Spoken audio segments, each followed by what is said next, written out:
Welcome to my YouTube channel Accounts Admire. तो आज की वीडियो में हम सीखने वाले हैं पावर एंड एक्सपोनेंट्स, जिसको हिंदी में हम बोलते हैं घात और घातांक। तो देखिए, सबसे पहले हमें यह समझना पड़ेगा कि घात और घातांक क्या होता है। मान लेते हैं आपके सामने कोई एक संख्या है 4, ठीक है। इस पे हमने पावर लगा दी 2, ठीक, क्या पावर लगा दी 2।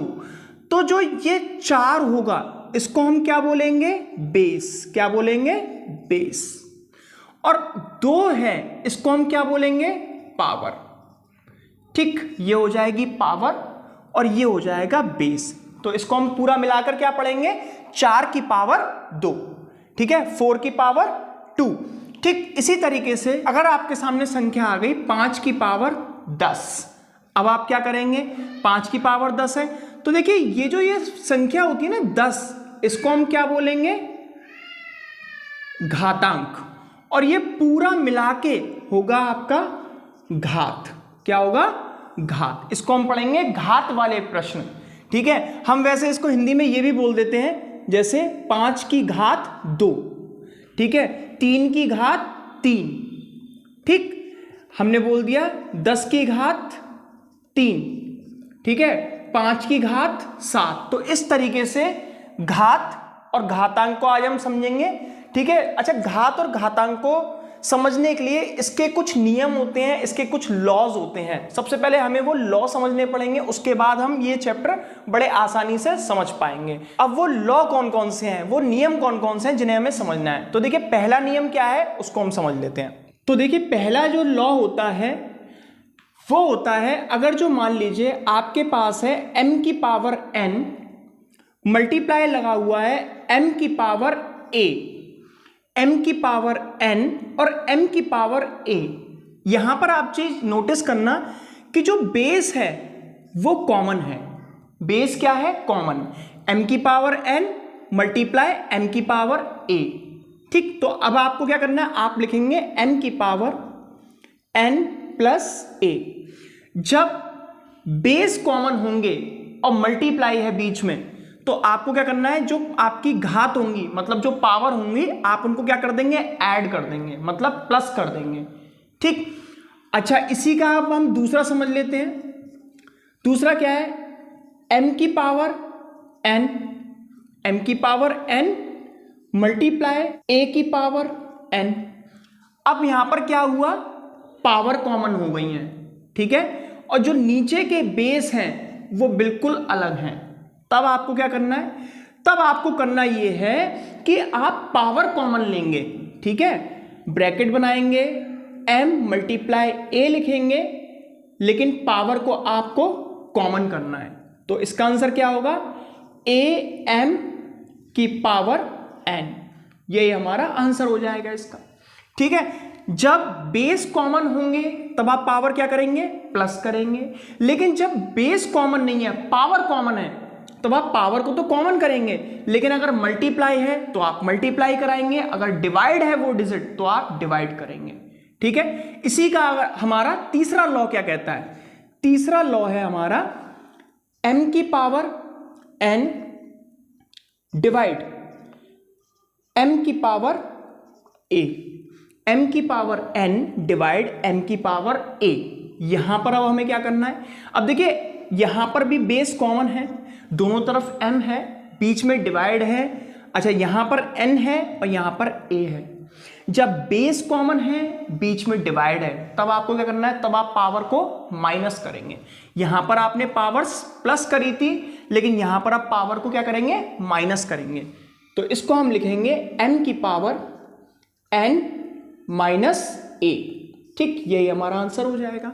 इसी तरीके से इसका अगर फोर्थ रूल हम देखें, फोर्थ रूल कैसा होगा, फोर्थ रूल होगा सेम। हम क्या करेंगे, अगर हो जाता है आपका n की पावर n डिवाइड a की पावर n।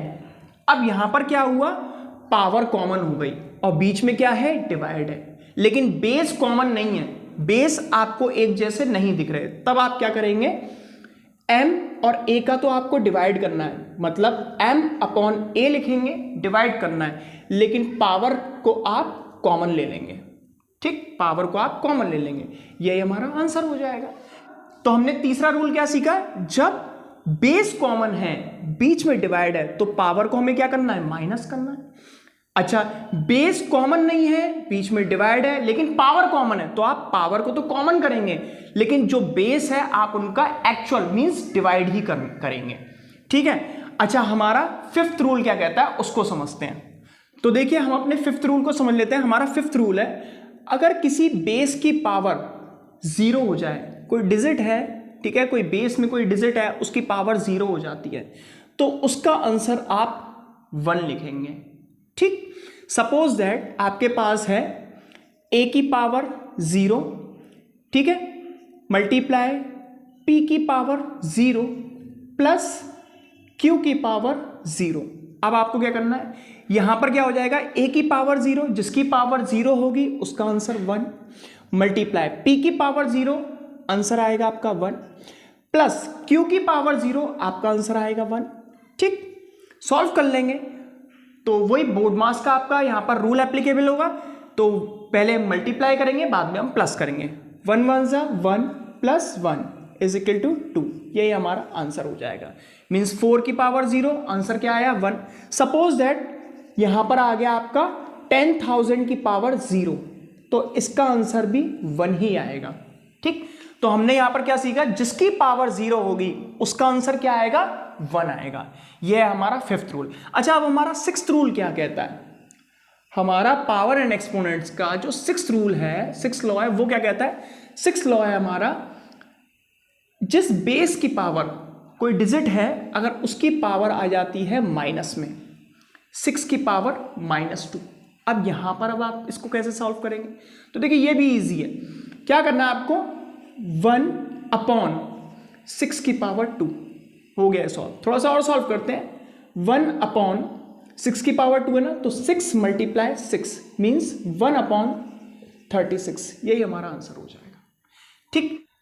तो देखिए, हमने सिक्स्थ रूल में क्या सीखा, सिक्स्थ हमारा लॉ हमें बताता है कि जिस संख्या की पावर अगर जो माइनस में आ जाती है, जिस संख्या की घात माइनस में है, तो आपको क्या करना है, उसके न्यूमरेटर में आपको 1 लिखना है और डेनोमिनेटर में सेम डिजिट को लिख के उसकी पावर को प्लस में कन्वर्ट कर देना है। ठीक। सपोज दैट अगर आपके पास कोई क्वेश्चन है, आ जाता है 7 की पावर -3, अब आप इसको कैसे सॉल्व करेंगे, तो देखिए आप लिखेंगे 1/7 की पावर 3। ठीक है, थोड़ा सॉल्व कर लेंगे। 1/7 मल्टीप्लाई 7 मल्टीप्लाई 7, क्योंकि 7 को हमें 3 बार यहां पर खोलना है, क्योंकि 7 की पावर 3 है, तो ये हो जाएगा 1/7 7 जा 49, और 49 का जब हम 7 में मल्टीप्लाई करते हैं तो हमारा आंसर आता है 343, यही हमारा आंसर हो जाएगा, मतलब 1/343। तो देखिए, हमारा पावर एंड एक्सपोनेंट्स का 7th रूल है। 7th रूल क्या है, सपोज दैट अगर आपके पास पावर इस फॉर्म में है, m की पावर n, ठीक है, ब्रैकेट है, और बाहर भी आपकी पावर है, मान लेते हैं 2 कोई पावर है, ठीक है, फिर से आपके पास ब्रैकेट बना दिया और फिर से यहां पर पावर है 4। अब आप इसको कैसे सॉल्व करेंगे, जब पावर आपको इस फॉर्म में दिखाई दें, बेस है आपका m और पावर है n, 2 एंड 4, तब आप क्या करेंगे, इसका आंसर कैसे लिखेंगे, m ब्रैकेट बनाएंगे n multiply 2 multiply 4 bracket close. ठीक है, आप जितनी भी पावर्स हैं आप सबका मल्टीप्लाई करा देंगे। ठीक है, अंदर बाहर की जितनी भी पावर है आप सबका मल्टीप्लाई करा देंगे, तो यहां पर आपका आंसर हो जाएगा m की पावर 4 2 जा 8, 8 का मल्टीप्लाई जब हम n में कराएंगे तो यहां पर हो जाएगा m की पावर 8n। क्या हो जाएगा, m की पावर 8n।